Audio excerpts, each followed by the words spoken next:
میں ایک واقعہ سناتا ہوں۔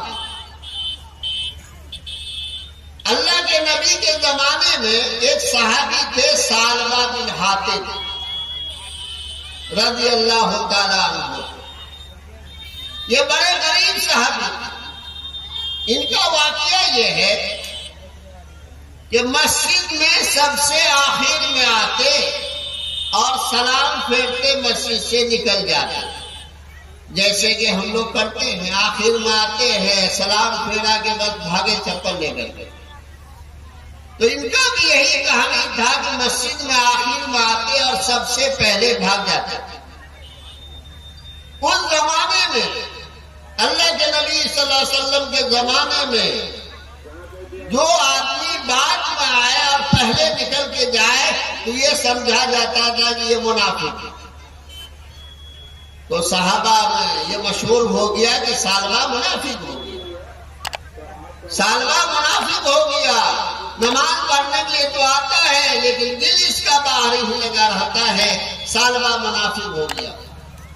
ایک نماز کے بعد اللہ کے نبی محمد رسول اللہ نے حضرت سالبہ کو کہا کہ سالبہ ذرا بیٹھو۔ بیٹھا، کہا کہ کیا بات، تم سب سے آخر میں آتے ہو، سب سے پہلے چلے جاتے ہو، لوگ بولتے ہیں کہ تم منافق ہو گئے، کیا معاملہ ہے؟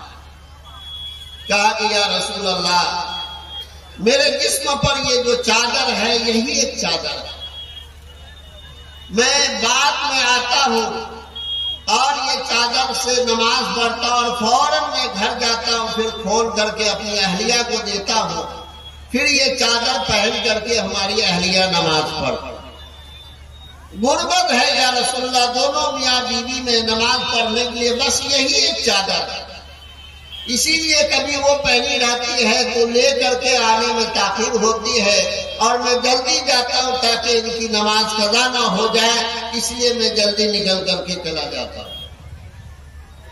اللہ کے رسول نے کہا کہ سالبہ صبر کرو، سالبہ صبر کرو، اللہ نوازے گا۔ لیکن ایک ہفتے کے بعد حضرت سالبہ آئے اور کہا کہ یا رسول اللہ، بڑی غربت ہے، دعا کر دیجیے کہ اللہ مال کی فراوانی عطا کر دے، میری روزی میں فراوانی عطا کر دے، اس لیے اللہ کے نبی آپ دعا کر دیں۔ اللہ کے رسول نے کہا کہ سالبہ مال کی دعا مت کرو، کوئی اور دعا کرا دو لیکن کثرت مال کی دعا مت کراؤ، غربت برداشت کر لو، فراوانی مالداری کی دعا مت کراؤ۔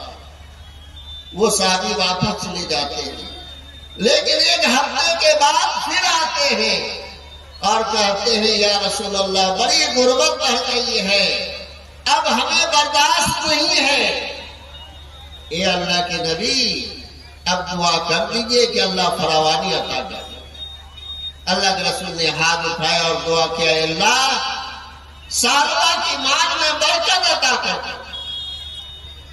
اس کا نتیجہ یہ ہوا ان کے پاس بکریاں تھی، ان بکریوں سے اتنی زیادہ بکریاں بڑھ گئی کہ مدینہ میں رکھنے کے لیے جگہ نہیں تھی تو دور چلا گیا۔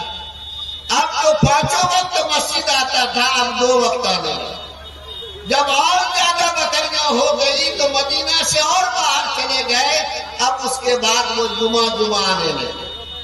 اللہ کے نبی نے کہا کہ ارے بھائی سالبہ کو نہیں دیکھتے ہیں؟ کہا کہ یا رسول اللہ، آپ نے جب سے دعا کی اتنی برکت ہوئی ہے کہ مدینہ کے اگل بغل میں بکریاں چرانے کے لیے اس کے بعد جگہ نہیں تھی تو دور چلا گیا، اب ہفتہ ہفتہ آتا ہے۔ تو اللہ کے رسول نے ایک صحابی کو خط لکھ کر کے بھیجا اور کہا کہ اتنی 40 بکری کے اندر ایک بکری، اتنی بکریوں میں ایک بکری، اتنے اونٹ میں ایک اونٹ، درجے کی تفصیل سے زکات کو لکھ کر کے بھیجا اور کہا کہ جاؤ لے کر کے آؤ۔ جب وہ صحابی حضرت سالبہ کے پاس پہنچتے ہیں اور ان کو دکھایا کہ محمد رسول اللہ کا یہ خط ہے اور آپ کے پاس اتنی بکریاں ہیں اور اتنی بکریاں زکات میں نکل رہی ہے، آپ عطا کر دیجیے۔ کہا یہ محمد نے جو دعا کی ہے اسی کا ٹیکس مانگ رہے ہیں۔ اچھا جائیے دیکھیے، ادھر سے گھوم کر کے آئیے۔ آج ہم لوگ بھی وہی کرتے ہیں، دینا نہیں رہتا، اچھا چاہیے مولوی صاحب آئیے گا ادھر سے، ادھر پتا چلا رفو چکر ہوگا، کہا جائیے ادھر سے آئیے گا۔ ادھر ایک قبیلے سلیم میں گئے، ان کے پاس ایک چھوٹا سا 1 سالہ بچہ نکلتا تھا زکات، لیکن انہوں نے کہا کہ یہ سب مال، یہ سب دولت یہ اللہ ہی کا دیا ہوا ہے، آپ جو سب سے موٹا تازہ ہے اونٹ آپ اس کو لے لیجیے۔ کہا کہ نہیں، وہ منع کیا ہے، وہ کہا کہ نہیں ہم تو دیں گے اللہ کے راستے میں موٹا دیں گے، اس لیے کہ 1 سال کا بچہ دیں گے تو وہ کیا ہوگا، کل قیامت میں ہم کو کتنا ملے گا، اس لیے پورا جوان مال آپ لیجیے تاکہ کل قیامت میں ہم کو نیکی زیادہ ملے۔ یہ صحابی لینے کے لیے تیار نہیں ہوئے تو وہ خود نبی کو دینے کے لیے، اللہ کے رسول کو دینے کے لیے وہ مال لے کر کے ساتھ آیا۔ جب سالبہ کے پاس آیا تو کہا کہ بھائی ہم کو تو یہ سمجھ میں نہیں آ رہا کہ زکات، جیسے ایک صاحب سے ہم نے کہا کہ بھائی کتنا بوڑا مکے ہوا ہے، کہا کہ 200 بوڑا۔ ہم نے کہا کہ بھائی 200 بوڑا میں 10 بوڑا اسرا نکلتا ہے، کہا کہ 10 بوڑا، گھبرا گیا کہ 10 بوڑا اسرا نکلے گا، یہ نہیں دیکھتا کہ 190 بوڑا اللہ نے چھوڑ دیا، اگر اللہ چاہتا تو برابری کا کرتا کہ آدھا تم لو آدھا ہم دو، لیکن نہیں، اللہ نے 20 بوڑا میں 19 بوڑا چھوڑ دیا، صرف 1 بوڑا لے رہے، 100 بوڑا میں 95 بوڑا چھوڑ دیا، صرف 5 بوڑا لے رہے ہیں۔ تو غیر انہوں نے کہا کہ یہ جو ٹیکس معلوم ہو رہا ہے یہ کوئی زکات نہیں ہے، اچھا تم جاؤ ہم سوچیں گے اور ہم پہنچا دیں گے، نہیں تو وہ سالمہ بن حاتب سے مل کر کے وہ صحابی مدینہ آتے ہیں، ابھی راستے ہی میں ہے کہ وہ آیت نازل ہوئی کہ والذین یکنزون الذھب والفضة ولا ينفقون فیہا فی سبیل اللہ، کہ جو لوگ سونا چاندی جمع کرتے ہیں اللہ کے راستے میں خرچ نہیں کرتے ہیں، فبشرہم بعذاب الیم، اے اللہ کے نبی ان کو آپ دردناک عذاب کی بشارت دیجیے۔ یہ آیت نازل ہوئی کہ زکات کا انکار کیا، سالبہ مرتد ہو گیا، اللہ کے نبی انہوں نے ایک فریضہ کا انکار کیا ہے، اس لیے آپ سالبہ جب آئے ان کو دردناک عذاب کی بشارت دے دیں۔ بعد میں سالبہ کو احساس ہوا کہ میں نے غلط کیا ہے، اس کے بعد جو زکات اللہ کے نبی نے لکھا تھا وہ سارا مال لے کر کے دوڑا اللہ کے نبی کی خدمت میں آیا۔ اللہ کے نبی نے کہا کہ نہیں، اب میں تیرا مال نہیں لے سکتا ہوں، چونکہ اللہ تعالیٰ نے تمہارے حق میں فیصلہ کر دیا ہے، کیسے آدمی کو دردناک عذاب کی بشارت دے دیجیے، اب میں تمہارا مال نہیں لوں گا۔ چنانچہ وہ مایوس ہو کر کے چلا گیا۔ جب ابو بکر رضی اللہ تعالیٰ عنہ کا زمانہ آیا تو پھر وہ مال لے کر کے مدینہ آیا، تو اللہ کے نبی نے پھر کہا، حضرت ابو بکر نے کہا کہ جو مال اللہ کے نبی نے نہیں لیا ہے وہ مال میں نہیں لے سکتا ہوں، اس لیے تم واپس چلے جاؤ۔ اس کے بعد جب حضرت عمر رضی اللہ تعالیٰ عنہ کا زمانہ آیا تو پھر وہ سالبہ بن حاتب پھر وہ مال لے کر کے حضرت عمر کے پاس آئے، کہا کہ عمر یہ زکات کا مال ہے آپ لے لیجیے۔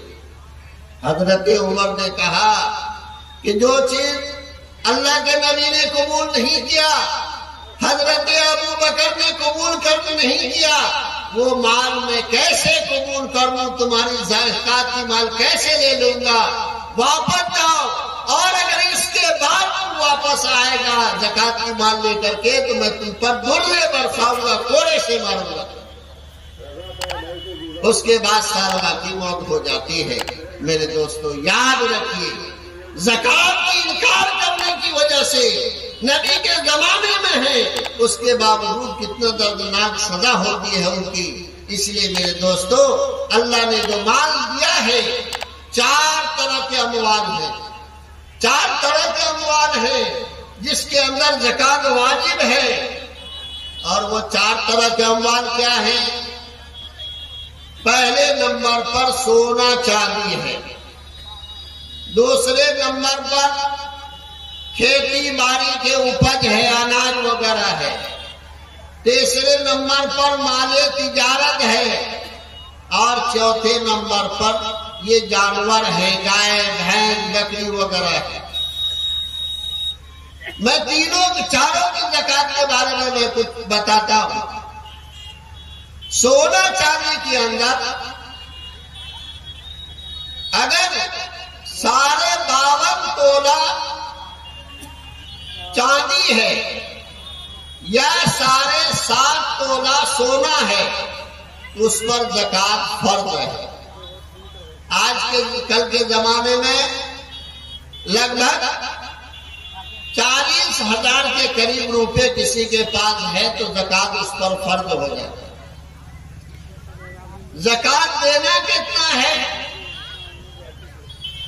تو 40 روپے میں 1 روپے دینا ہے، 80 روپے میں 2 روپے دینا ہے، اور 100 روپے میں 2.5 روپے دینا ہے۔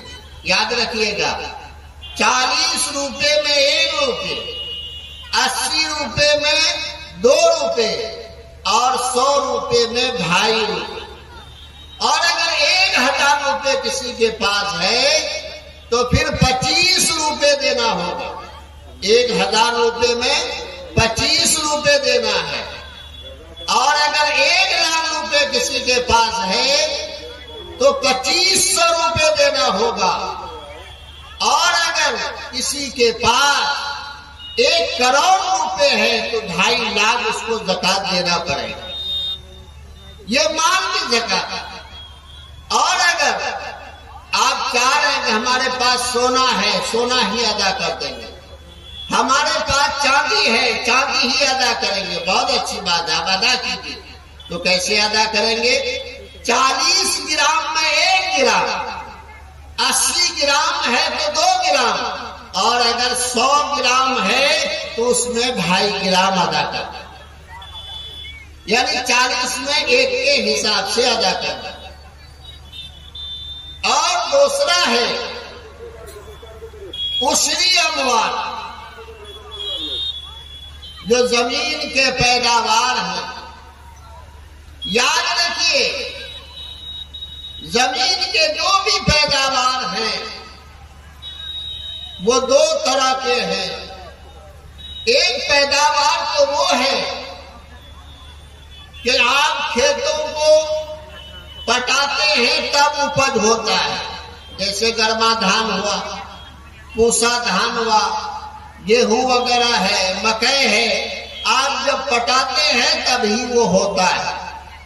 تو اس میں 20 کلو میں 1 کلو دینا ہے، 20 من میں 1 من دینا ہے، 20 بورا میں 1 بورا دینا ہے۔ اور اگر آپ نے بیچ دیا ہے تو 20,000 میں 1,000 دینا ہے، اور 1 لاکھ میں 5,000 دینا ہے، 1 لاکھ میں 5,000 دینا ہے۔ یہاں ایک بات سمجھ لیجیے، زکات 1 لاکھ روپے میں 2,500 دینا تھا، 2.5% وہاں نکلتا ہے، اور عشرہ 5% نکلتا ہے۔ لہذا 1 لاکھ روپے کا آپ نے مکئی بیچا ہے تو یاد رکھیے 5,000 روپے آپ کو عشرہ دینا ہوگا۔ اور اگر کھیتی آپ کی ہے ایسی ہے جیسے گھنی دھان کہ بارش ہوئی، آپ نے روپا کر دیا، پھر بارش ہوتی رہی اور آپ کا دھان اپج کر کے آ گیا، تو ایسی صورت میں 10 کلو میں 1 کلو دینا ہوگا، 20 کلو میں 2 کلو، من میں 4 کلو، اور کنٹل میں 10 کلو دینا ہوگا۔ اور اگر آپ نے ایسے دھان کو بیچا ہے جس کو آپ کو پٹانا نہیں پڑا ہے تو پھر 1 لاکھ میں 10,000 آپ کو دینا ہوگا۔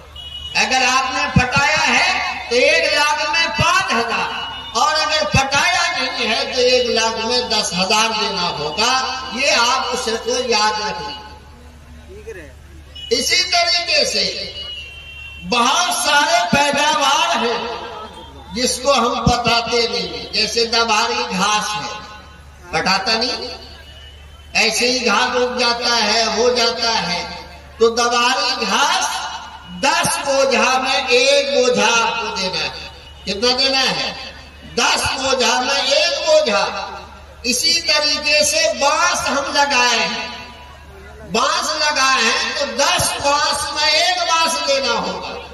اور آج وہی جو مانگ چنگ کر کے بانس لیا اسی کو سوچ لیتے ہیں یہ زکات اسرا سال خیرات سب ہو گیا۔ نہیں، آپ جوڑیے۔ اچھا آپ یہ کہیے گا کہ ہم کیسے ادا کریں؟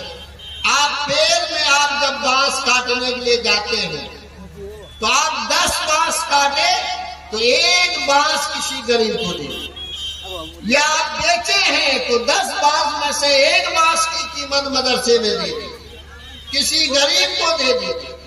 اسی طریقے سے مکھانا اپجا کرتے ہیں۔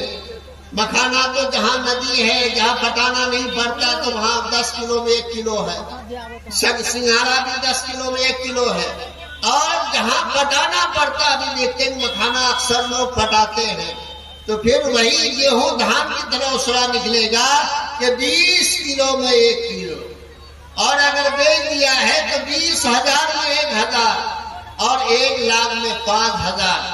لیکن بڑے افسوس کے ساتھ کہنا پڑتا ہے کہ مکھانا کی وصولی کرنے کے لیے مدارس والے نہیں پہنچتے ہیں تو ہم اور آپ اس کو ادا بھی نہیں کرتے، بیچ لیتے۔ جیسے آج کل پٹوا وصولی میں نہیں جاتا ہے، کھساری، دال، مصری، توری، اس کی وصولی میں نہیں جاتا ہے تو انسان سب کو کھا لیتا ہے۔ اسی طرح آلو بوتے ہیں، بہت سارے لوگ اپنے باری جھاڑی میں آلو ہے، لہسن ہے، پیاز ہے، اگ جاتا ہے، لیکن مولوی مولانا اس کو مانگنے کے لیے نہیں جاتا ہے تو انسان سارا آلو کھا لیتا ہے، سارا پیاز کھا لیتا ہے، سارا لہسن کھا لیتا ہے۔ تو میرے دوستو یاد رکھیے، مان لیجئے ہم 10 اناج اگ جاتے ہیں اور 2 اناج کا اسرا دے دیا، مکئی کا دے دیا اور دھان کا دے دیا، اور بھوز بازی کریں گے کہ سارا اسرا مولوی سب لے جا کے کھاتا ہے۔ حالانکہ 2 اناج کا اسرا آپ مولوی کو دیے، مدرسہ کو دیے ہیں، اس کے علاوہ 8 اناج وہ ہے جس کا اسرا ہم خود کھا رہے ہیں۔ اس لیے میرے دوستو یاد رکھیے، جس کے پاس رمنا ہے دواری گھاس کا اسرا ادا کیجیے۔ بانس تقریباً اکثر لوگوں کے پاس ہے، بانس کا اسرا ادا کیجیے۔ اسی طریقے سے بہت سارے لوگوں کو آم کا درخت ہے، آم توڑا، اپنا سمجھی رشتے دار وغیرہ کو دے دیا، جو بچہ اپنے بال بچے کو کھلا رہے ہیں۔ میرے دوستو آم کو وزن کیجیے، 10 کلو آم آپ توڑے ہیں تو آم کو پٹانا نہیں پڑتا ہے، جب پٹانا نہیں پڑتا تو 10 کلو آم میں 1 کلو کسی غریب کو دے دی۔